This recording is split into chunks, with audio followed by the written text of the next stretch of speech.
Hi everybody, welcome back to the channel, and little short video just to cover off some of the arrivals I've had in recent weeks. Just a couple of little things and a little side sort of project that I've been involved with.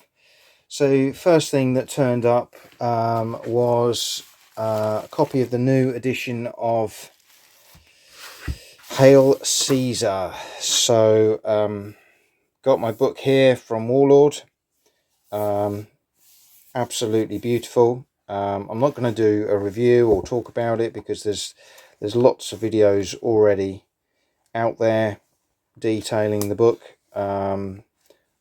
Not someone who had the original Hail Caesar, but likewise, as per Black Powder, although I don't play it very often, it's just again a really nice inspirational, what I would call coffee table book, and that was my reason for buying Hail Caesar. I'd heard some really positive things about it as well. I'm not saying it would be my go-to ancients or medieval game, but it's certainly one I'd like to give a go, and the book is just a nice read. There's plenty of eye candy in there, things to look at, and it's beautifully produced. Rick Priestley has kindly signed it, so that's really nice. I mean, you've got some absolutely stunning artwork in there, really nice figure pictures. You know, it's a beautiful production, and one of those that will go on the shelf along with the other Black Powder tomes for occasional reference.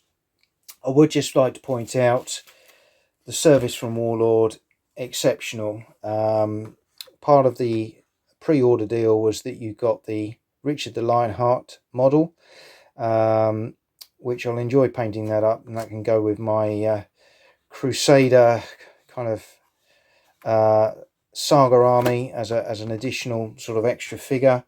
One of the things I like about Warlord, as well as the packaging, is got this nice little surprise as well, a free sprue, which, you know, just going a little extra mile, a little bit of extra quality of service. I think that's you know, sets them apart from a lot of companies out there. Appreciate they're a big company, maybe they've got a little bit more scope to do those things, but they don't have to, and they do. So well done to Warlord. A shout out to them. So that's Hail Caesar. The second thing I had arrive earlier this week, so that I could do a little bit more reading, was Furioso.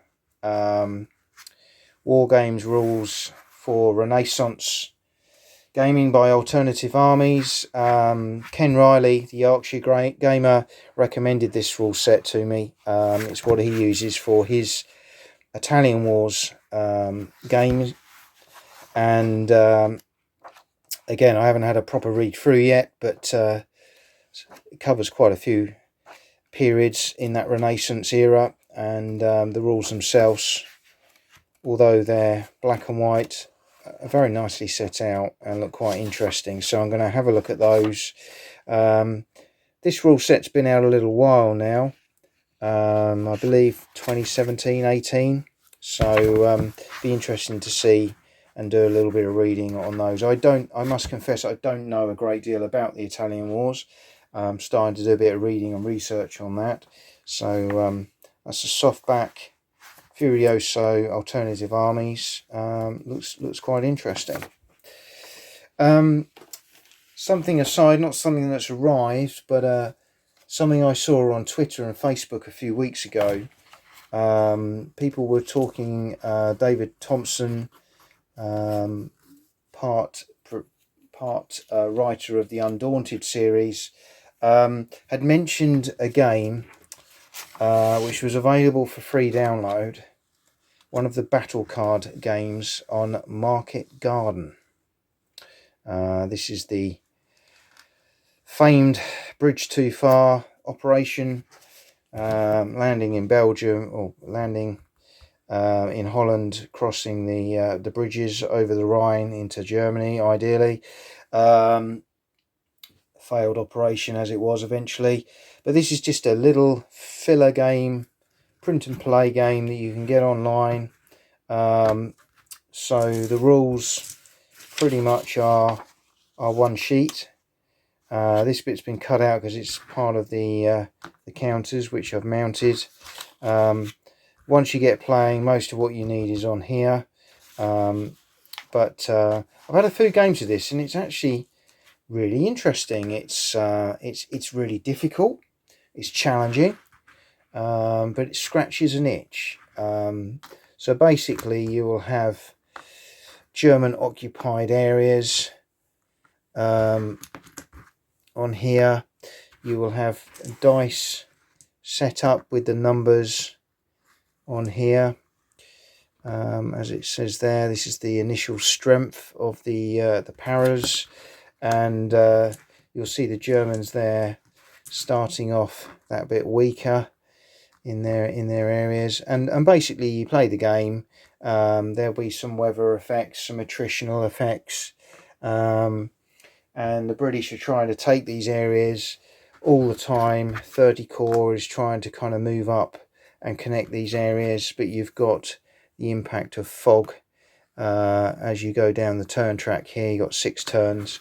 So I'm not going to go any more detail than that, because there is a really good YouTube video of someone playing through this game which teaches you everything about it. But I've had a lot of fun with it. It's a freebie. It's out there to download. I think you can get it off Board Game Geek, if I remember rightly. Battle Card Market Garden. Go and give it a look. It's a game by Niels Johansson and David Thompson, and I think it's a fabulous little game. So just a little freebie to share there for anyone who's interested in this period and wants a little filler game, nice little travel game they can just fit in their suitcase just to scratch that itch. Yeah, one hopefully you'll enjoy. So that's Battle Card Market Garden. That's it on updates for this week. I continue to work on my Strength&Honour Slave Revolt army. I'm going to post a detailed video on that in due course, a step-by-step guide on how I paint 2mm and how I put together that force. So I hope you'll find that really helpful. I've got to the point of undercoating and washing my Black Sheep Miniatures Cowboys. I'm looking forward to painting those as a bit of a palette cleanser, but also in preparation for What a Cowboy, which should be due out in the next few months. And last night at the club, I managed to break open, finally, Napoleon 1807. I'm going to post a short review video on that. The guys had a game. It was really good. Really enjoyed it. I think it's an excellent game.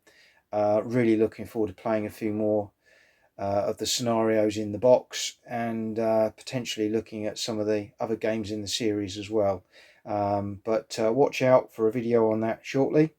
But that's it for now. Enjoy your gaming, and see you all soon.